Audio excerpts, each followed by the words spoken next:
रात्री झालेल्या तुफानी पावसानंतर सकाळी खूप छान दिवस उगवला. सकाळी सकाळी खूप सुंदर अशी केशरी चादर आकाशात होती, कारण आज होती शिवजयंती. आम्ही सगळं आवरून महाराजांच्या आरतीसाठी गेलो. आरतीसोबत दिवसाची खूप छान सुरुवात झाली. दुपारी आम्ही शोभायात्रेसाठी निघालो. तिथे गेल्यावर महाराष्ट्राची शान असलेला फेटा आम्ही बांधला. स्नोवीला समजण्यापासून ही तिची पहिली शिवजयंती होती. तिला फेटा बांधताना खूपच मजा येत होती. इथे इंदोरमध्ये शिवजयंती साजरी करण्याचे हे दुसरे वर्ष होते, म्हणून आम्ही ती प्रॉपर महाराष्ट्रीयन पद्धतीने साजरी करण्याचा प्रयत्न केला. सगळ्यांनी छान महाराष्ट्रीयन पोशाख केला होता. शोभायात्रेमध्ये महाराष्ट्राचे प्रसिद्ध असलेले लेझीम आणि ढोल होते.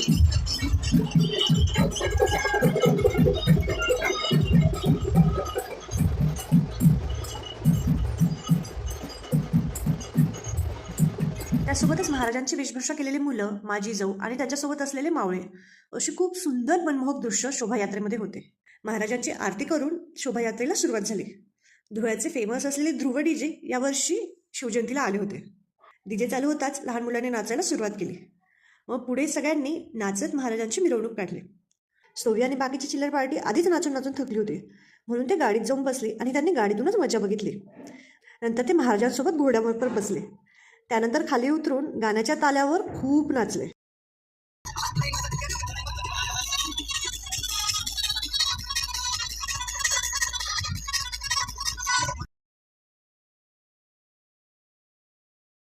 शेवटी थकल्यावर पुन्हा गाडीत जाऊन कोल्ड्रिंक पिता पिता मिरवणुकीचा छान आनंद घेतला. कार्यक्रमाच्या ठिकाणी गेल्यावर सर्वात आधी मूर्तीपूजन झाले आणि खूप छान शिवव्याख्यान झाले. यामुळे रात्रीचे वातावरण अगदी शिवमय झाले होते. त्यानंतर पुन्हा एकदा महाराजांची आरती झाली आणि मग सर्वांनी महाप्रसाद घेतला. अशी खूप वाजत गाजत या वर्षीची आमची ही शिवजयंती झाली. कशी वाटली तुम्हाला? कमेंटमध्ये नक्की सांगा.